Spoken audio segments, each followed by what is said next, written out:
Hello everyone, it's Mariners Fanatic back with another YouTube video, and today we're going to be talking about Jarred Kelenic. He is reportedly being called up this Thursday from AAA. He's had a massive week so far in AAA, 9 for 22 in that time with 2 home runs. By the time you're seeing this, he may have already been called up. I'm hoping to get this video out by Wednesday at the latest, the day before his supposed debut on Thursday. I will also be at the game on Monday and hope that he'll be in the lineup. But this video is mainly going to be talking about his career, kind of projecting it and comparing him to players past and present, and what I think Kelenic can do and the player that he will become. I'm going to come at you with some different comparisons, some of my own and then some from Jason Churchill of Prospect Insider and the Baseball Things podcast. Shout out to him. I love listening to his stuff. I think he has a lot of great insights. So starting off with this video, just a quick little overview for those of you who don't know Jarred Kelenic. If you're a Mariners fan, you should know him, but if you don't, he was a first-round pick by the Mets in 2018, and the Mariners acquired him through the Robinson-Cano trade, where we sent Cano and Diaz and received Kelenic, Justin Dunn, and a whole host of other players that are no longer with the team. Obviously, Kelenic and Dunn were the two big prizes in this trade, and Dunn has been good so far, although not great. So there's still some room for improvement there, but Kelenic was the big piece, and he is finally up with the big squad. He's a left-handed hitting, left-handed throwing outfielder, primary center fielder in his time in the minor leagues. However, he will likely play left field for the Mariners as Kyle Lewis, the reigning Rookie of the Year, is likely to still see most of the time out in center field. Looking at some projections that other sites have him at, we see Fangraphs has him as a 50-60, kind of in between there, hitting wise, 60 power, 50 speed, 45 field, and a future value of 60. I believe these are out of 80, and I'm 100% certain that MLB.com's rankings are out of 80. So 80 is really good. MLB.com has him at 65 hit, 60 power, 60 run, 60 arm, 55 fielding, and a 65 overall. And currently, he is the number 4 prospect in baseball. There has been speculation and rumors all offseason about Kelenic and whether he was having his service time manipulated by the front office. Kevin Mather made some comments that certainly didn't look good. Personally, there's maybe some truth to that, but I also think that Kelenic hadn't really played above single A. Kelenic only had 20 games at the AA level. The difference between him and Taylor Trammell was Taylor Trammell already had several years of minor league experience under his belt and a lot of AA at bats. Now, Trammell has been struggling, and Trammell will likely get sent down, but Trammell also had a really good spring. He was healthy the whole spring. Kelenic had that brief injury where he was out for about 10 days, I think it was. So at the time, and looking back at it, I personally don't think they manipulated his service time. There was all sorts of speculation, and people still think that it was manipulated, but ultimately I think it was just a matter of circumstance, and the Kevin Mather comments didn't make things look good. So let's go ahead and look at some other projections for Jarred Kelenic's future and who he might become as a player. So looking at Jason Churchill's player comparisons, I think he's a little bit on the lower end of things. I think Jarred Kelenic's very talented, and I think he's almost underrating him a little bit. I understand he doesn't want to go out of his way to get crazy and compare him to Hall of Famers or, something like that. But so the first player he compares him to is Matt Holliday as his ceiling for what he thinks Kelenic can accomplish. Which it's a respectable comparison. Matt Holliday had a good career, 44.5 career WAR, over 2,000 hits, almost a 300 career batting average with 300 home runs. So Matt Holliday had a good, solid career that was very productive. He was an All-Star 7 times, received MVP votes, Silver Slugger votes, and some Rookie of the Year votes, playing pretty well with Colorado and St. Louis for most of his career, and then a couple other teams with short stints towards the end of his career. I think this Matt Holliday comparison is fair. The only thing I don't really like about it is Matt Holliday is right-handed. I also don't think his defense is quite comparable to what I think Kelenic's defense can be, and he is a 7th rounder. So the comparison is good, but I also don't think it fits perfectly to what Jarred Kelenic is and what he can. Next up, he has Trot Nixon, who is a left-handed bat, left-handed throwing outfielder with a WAR of 21.2. Trot Nixon was a first rounder, And so I like this comparison a little more. However, he didn't have quite the career that we're at least hoping for out in Seattle. He didn't even collect 1,000 hits in his career, 275 career batting average, just over 100 home runs at 137, and he only played about 12 sporadic seasons. He only had 7 seasons where he played over 100 games. So personally, Trot Nixon, good player, first rounder, good comparison with the left bat, left-handed throwing. But I think this would be more of a worst-case scenario for the Mariners. You're wanting more production out of Jarred Kelenic, and I don't think this Trot Nixon comparison really does that justice. Ultimately, I think if he turned out to be Trot Nixon, it would be a pretty big disappointment here in Seattle. And for his floor, he has Troy O'Leary, who, like Trot Nixon, 275 career batting average, just over 1,000 hits, 127 home runs, only played in 11 seasons, playing in over 100 games and only 7 of those as well, amassing a career WAR of 7.2.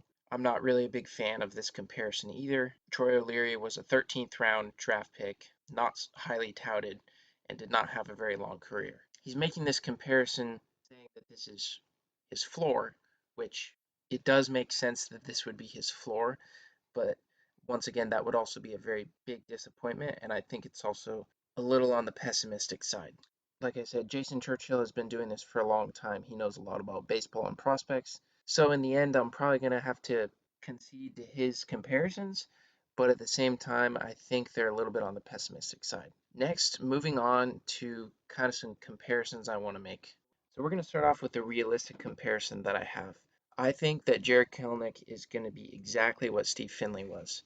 He amassed between the different sites, some have him at 40 WAR, some have him at 44 WAR. So somewhere in between that 40 to 45 WAR range. Steve Finley had a career 271 batting average with 300 home runs, played in 19 seasons. He was a two-time All-Star, had over 2,500 hits, 320 stolen bases, 5 gold gloves to his name.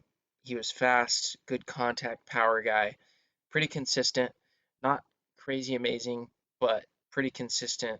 The one thing I don't necessarily like about this comparison either is that he was a 13th rounder, so there wasn't quite the hype around him. But I think Steve Finley falls into that category along with Matt Holliday as guys that had really solid careers. They're not Hall of Famers, but they're kind of perennial all-stars, guys who had really solid careers and were consistent and made an impact for their teams. Next, talking about the best case scenario would be Ken Griffey Jr. Now, this is a complete long shot. I don't think that he'll be the player that Ken Griffey was. I think Griffey had a lot more speed and a lot more pop in that bat, but we'll see. Griffey was also a very fast riser coming up in 1989, less than 2 years after he was drafted as a 19-year-old. But Griffey was a left-handed bat, left-handed thrower, had great speed, defense, power, and all of these guys are primary center fielders. And that's kind of why I'm comparing them as well. Matt Holliday, Trot Nixon, and Troy O'Leary were not necessarily primary center fielders, and I don't necessarily know if Kelenic will stay in center field most of his career. At least to start, he won't be there with Kyle Lewis. But I'm not as keen on that. I'm not as keen on those comparisons because weren't primary center fielders and were mostly corner outfielders for their careers. But if he does transition to being a corner outfielder, then those comparisons make a little more sense. But if you're a Mariners fan, you know about Ken Griffey Jr. I don't really need to rattle off his stats as he is a Hall of Famer. But that's like kind of the best case long shot scenario is that he becomes a household name. Now, the worst case scenario in my eyes is Grady Sizemore, which Grady Sizemore would be comparable to Troy O'Leary and Trot Nixon as far as how much time he played, but his career was mostly derailed because of injuries. Sizemore had a really good peak from 2005 to 2008. He was a three-time All-Star, two times Gold Glove, one Silver Slugger. He had great speed and defense, and he was a really good hitter. He batted career 265 hitter, 150 home runs, 147 stolen bases, and amassed a career WAR of close to 30, a little bit under, depending on which site you're looking at. Pretty much all of his WAR came from that 2005 to 2008 stretch, though, as beyond that, injuries just riddled his career and he could never get back on the field consistently again.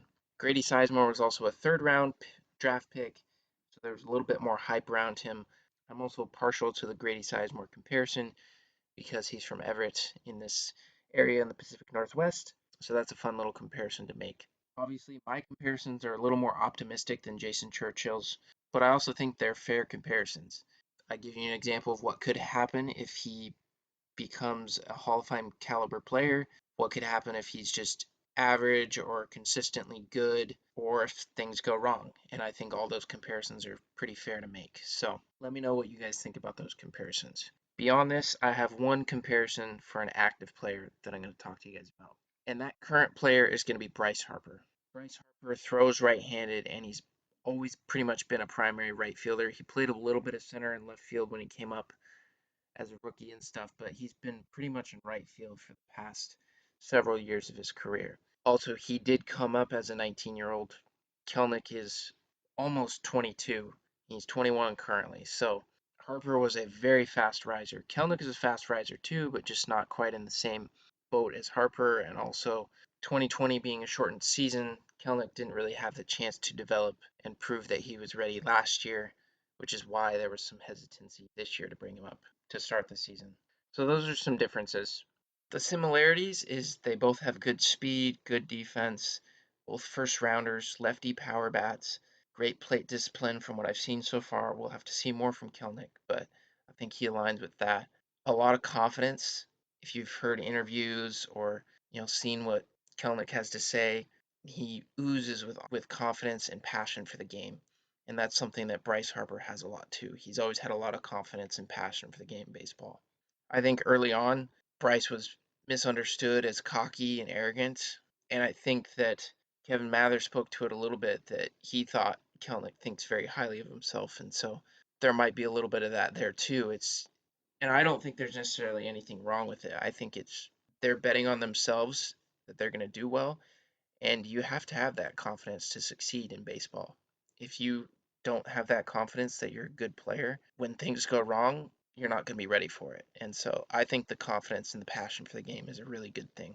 Also, Bryce Harper so far has a career batting average 275, 37 career WAR already as a 28-year-old. So if Harper continues his trends, he's a borderline Hall of Famer by the end of his career, potentially. Now, Harper hasn't had the same hype as Trout has over the years because he's had some down years, but he's always been good, even in his bad seasons. So that's kind of how I view Kelenic. He's going to be really good, Rookie of the Year candidate, MVP candidate in the years to come, but he could struggle in some years. And in those years that he's struggling, he's going to make up for it with his defense, speed, getting on base, and other areas.